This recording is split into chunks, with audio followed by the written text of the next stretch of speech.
Bueno, bienvenidos a la sesión de cálculo integral del día 4 de septiembre del 2020.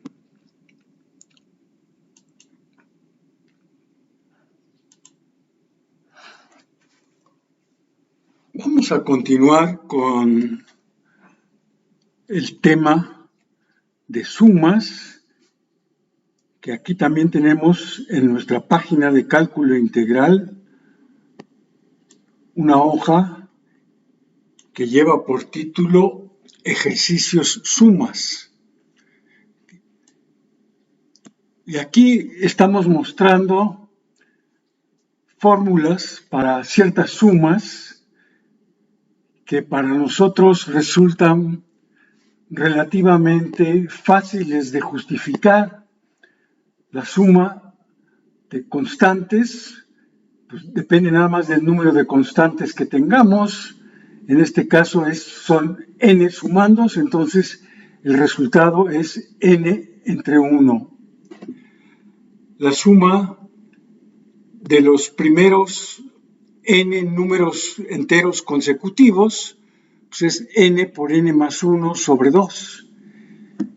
Y la vez pasada indicamos cómo se podía obtener esta fórmula, esta otra de acá abajo, y pues mencionamos que si seguíamos este esquema, pues esperábamos que para esta suma que tengo aquí se obtuviera este resultado.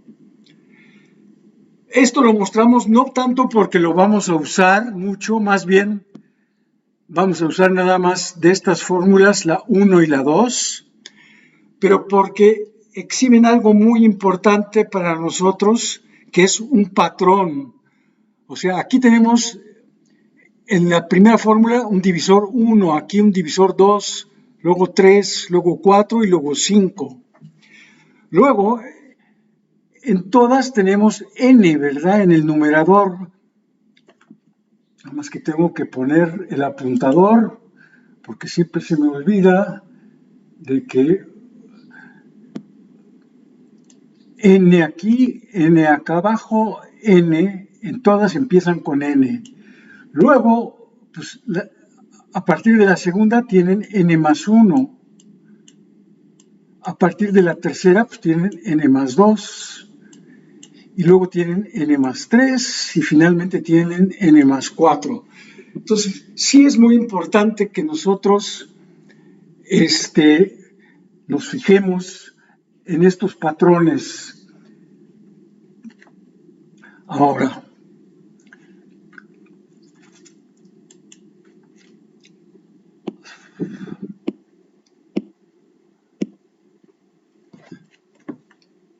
ya la vez pasada dijimos lo que es una suma telescópica.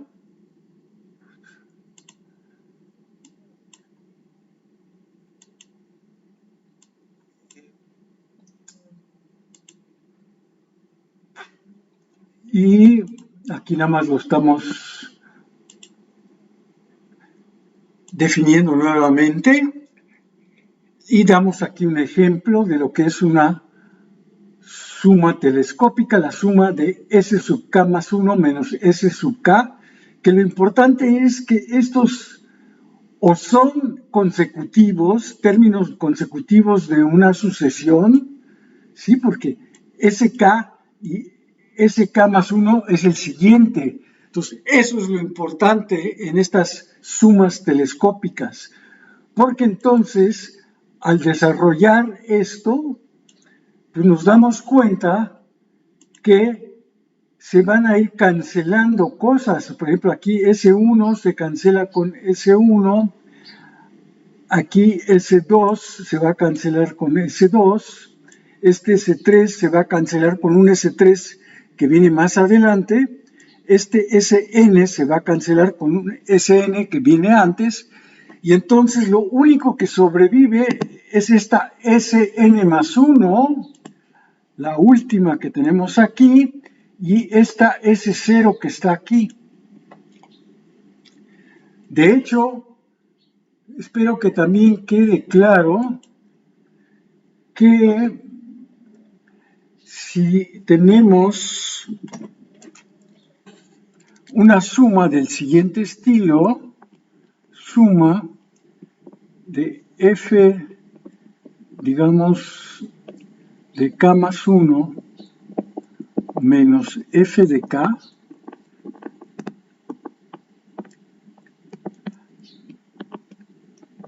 digamos desde k igual a 0 hasta n, y f es cualquier función que nosotros queramos, es cualquier cosa, no es nada particular, no es nada, es una función arbitraria.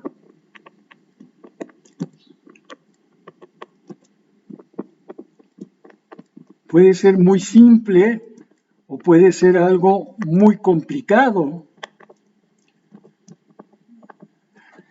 Entonces, pues aquí también se va a dar el fenómeno que cuando tomo k igual a 0, pues me va a quedar f de 1 menos f de 0. Luego cuando tomo k igual a 1, pues va a quedar f de 2 menos f de 1.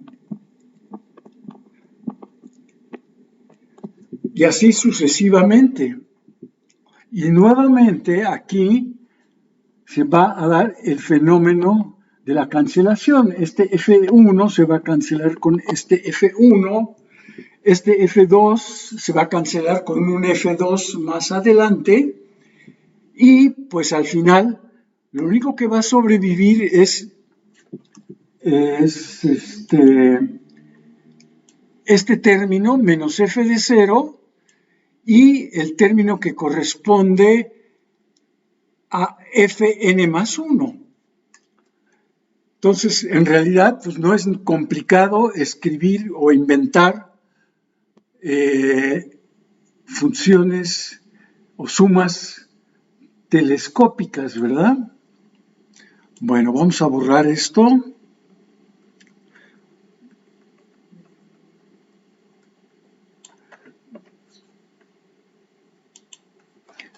Por ejemplo, podemos tomar nosotros lo que acabo de decir, podemos tomar f de k o s sub k como k cuadrada, o sea, la función que mencioné hace rato, f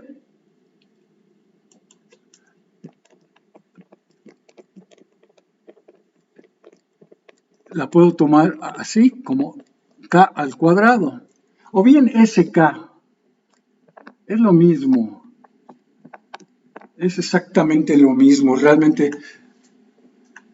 generalmente cuando trabajamos en el caso discreto, pues usamos subíndices, como aquí, ¿no? Aquí se usa un subíndice, y cuando no estamos en el caso discreto, pues ponemos paréntesis y con un argumento que es k. Bueno, pues ¿qué sucede en este caso si considero la suma de sk más 1 menos sk? Pues sk más 1 es k más 1 al cuadrado y sk pues es k al cuadrado. Pero nos damos cuenta que esto se simplifica.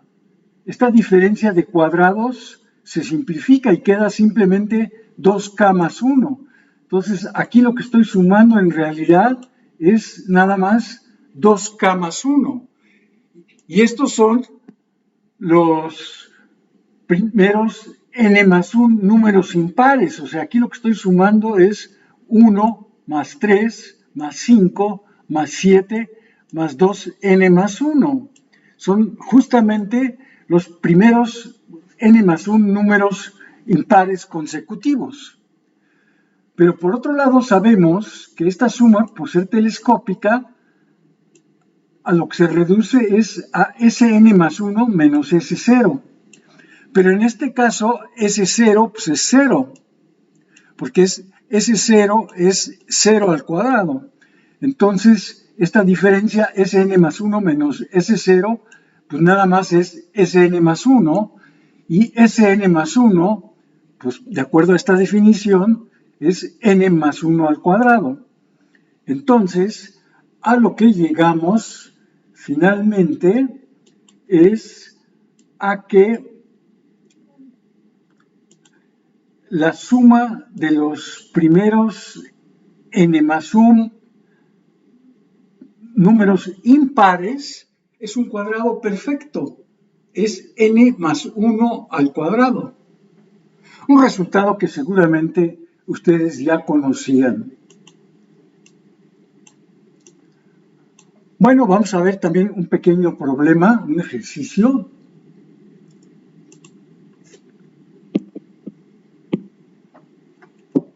Que tiene que ver con lo siguiente.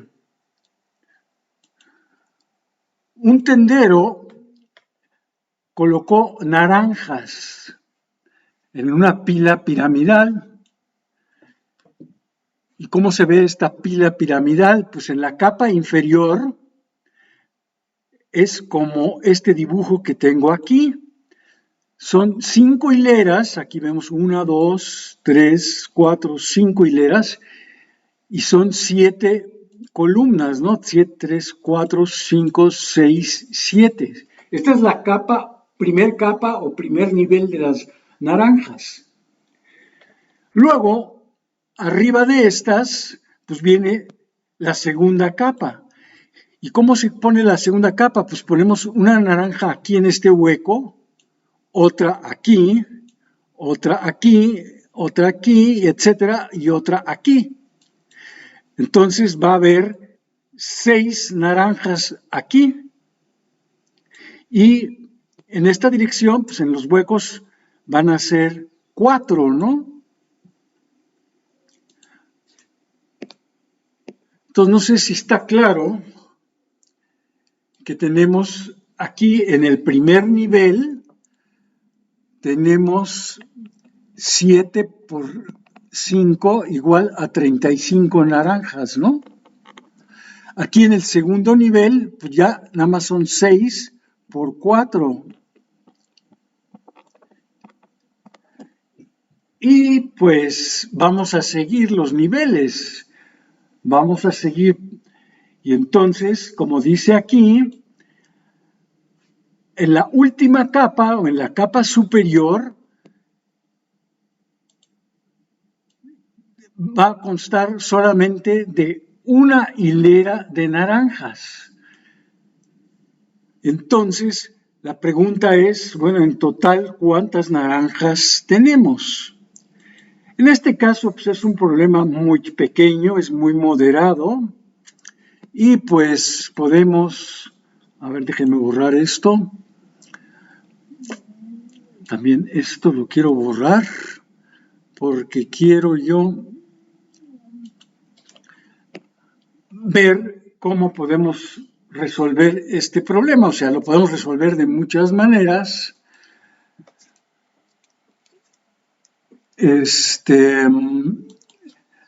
Tenemos 7 por 5, 6 por 4, 5 por 3, 4 por 2 y finalmente 3 por 1. Y si calculo todos estos números y los sumo, pues me va a dar el total de naranjas, ¿no?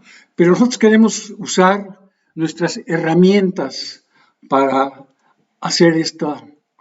Y por eso vamos a representar esto como una suma. Entonces vamos a fijarnos en el patrón que tenemos aquí.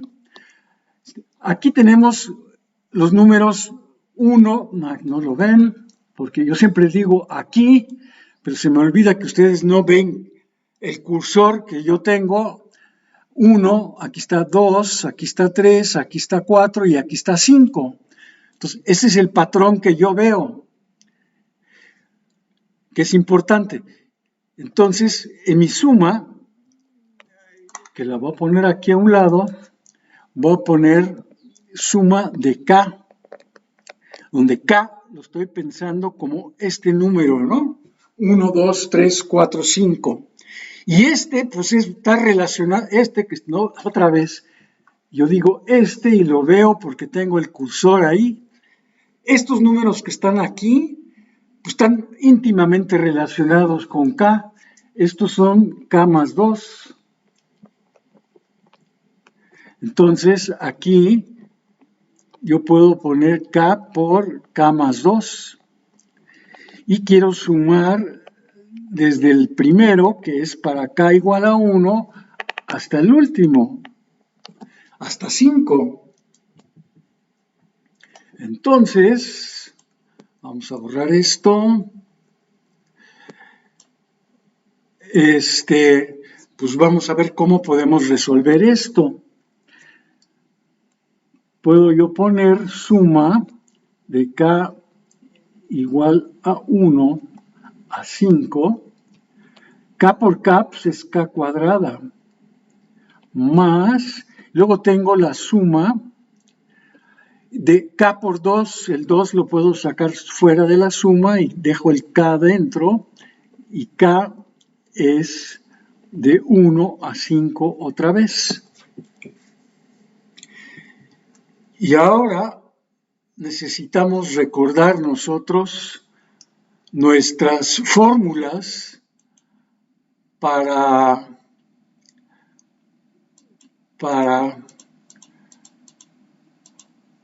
estas sumas. Les recuerdo que la suma de K cuadrada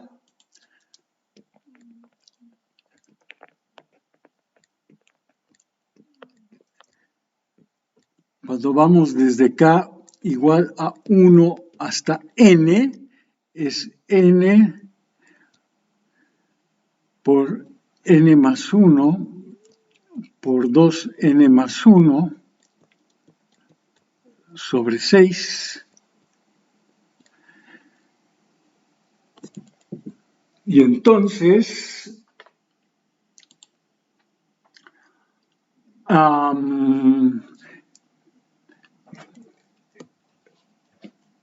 necesito borrar aquí porque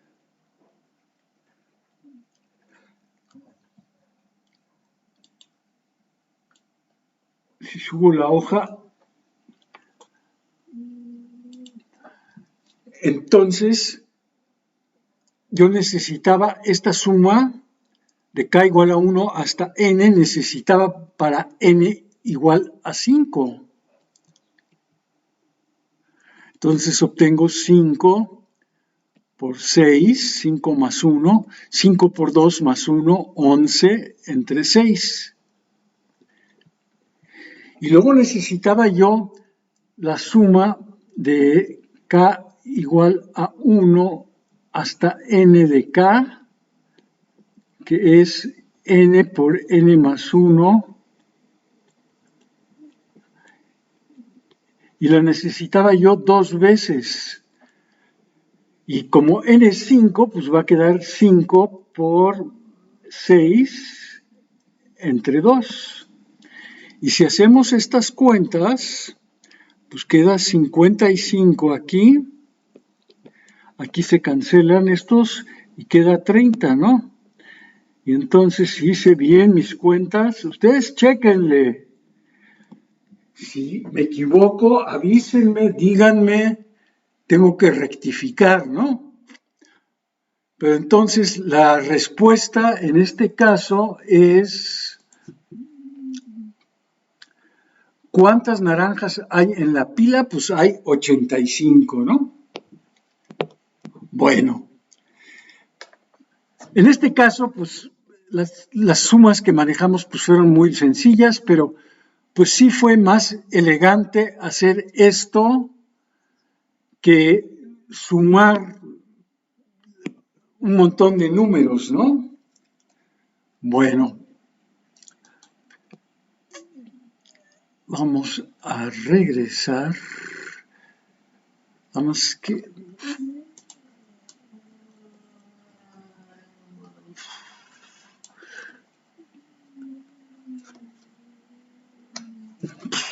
Vamos Vamos a regresar.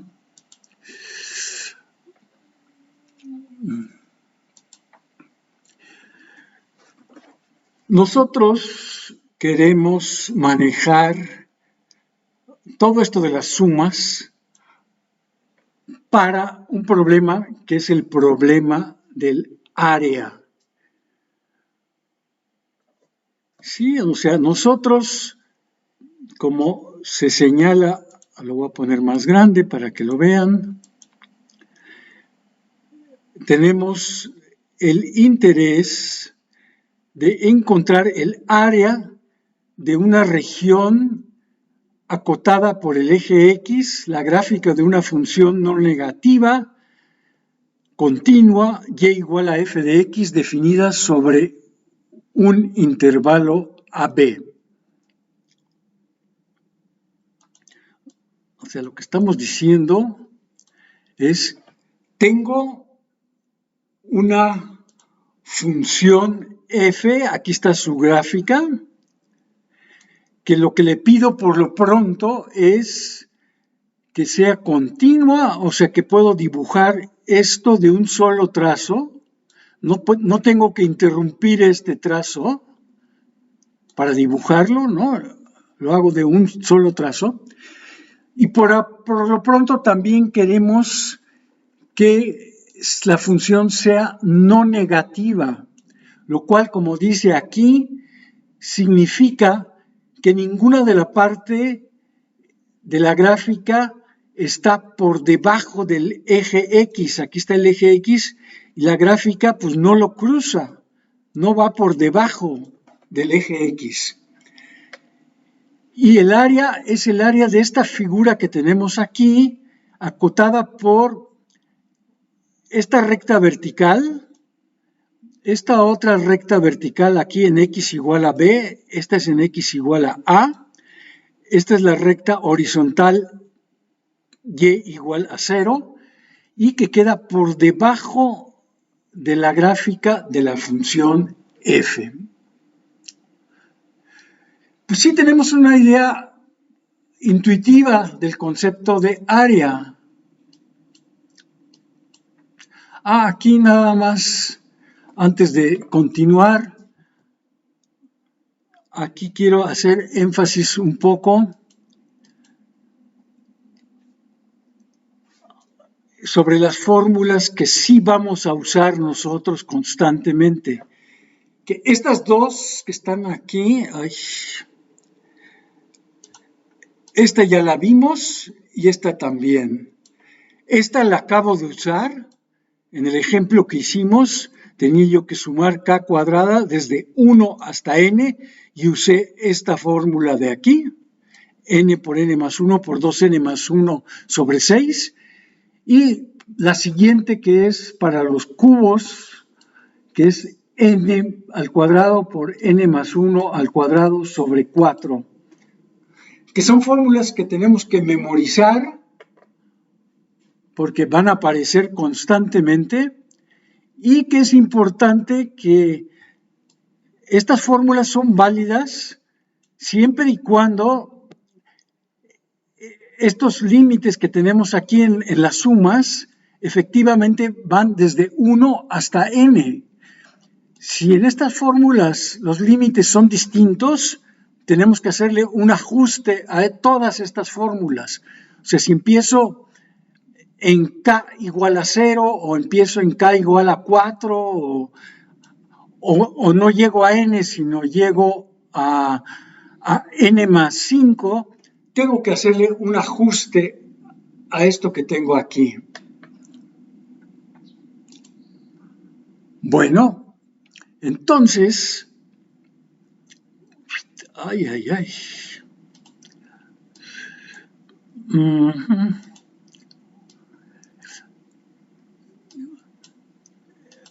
Entonces, lo único que tenemos claro, digamos, respecto a cuál es el significado de la palabra área,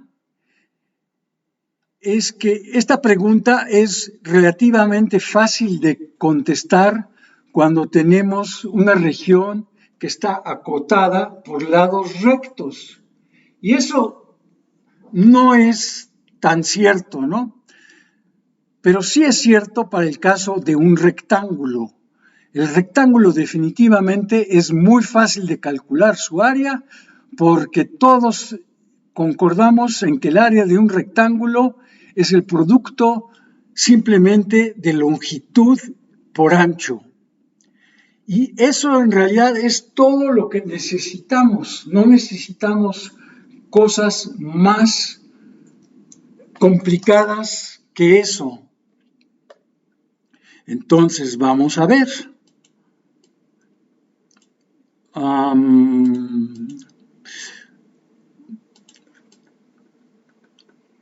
Vamos a suponer por un momento que desconocemos la fórmula para calcular el área de un triángulo rectángulo,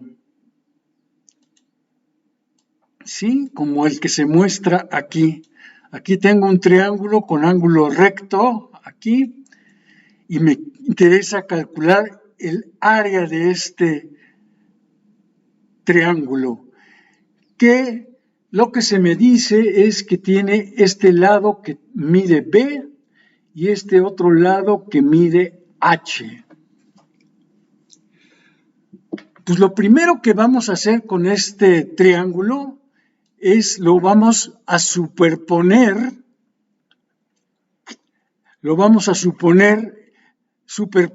en un sistema de ejes coordenados, como aquí. Aquí tengo el eje X y aquí tengo el eje Y, y aquí coloco este triángulo que tengo aquí, de tal forma que este vértice coincida aquí con el origen, y este otro vértice donde está el ángulo recto venga a dar acá. Entonces, pues creo que está claro por qué este punto de aquí, este de aquí es el origen, este es el punto 0, 0, pues este va a ser el punto B, 0. Y este de aquí, pues va a ser el punto B, y como esto es H, pues va a ser el punto B, H. Y podemos decir algo más. Podemos caracterizar esto como una recta. Este lado de aquí lo puedo caracterizar como una recta y es fácil de encontrar la ecuación de esta recta. Simplemente es H sobre B por X, porque cuando tomo X igual a 0, pues Y es 0, o sea, obtengo el origen. Y cuando tomo X igual a B, pues aquí queda H sobre B por B, queda simplemente Y igual a H. Bueno, pues la idea es que vamos a usar rectángulos para aproximar el área.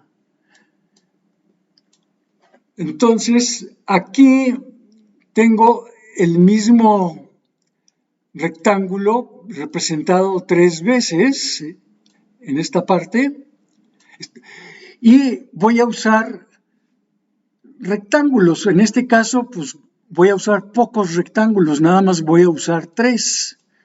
Aquí ven 3 diferentes elecciones que se pueden tomar de rectángulos.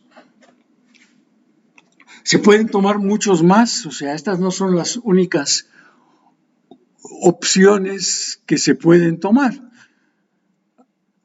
Aquí lo que diremos es que lo que hicimos fue simplemente dividir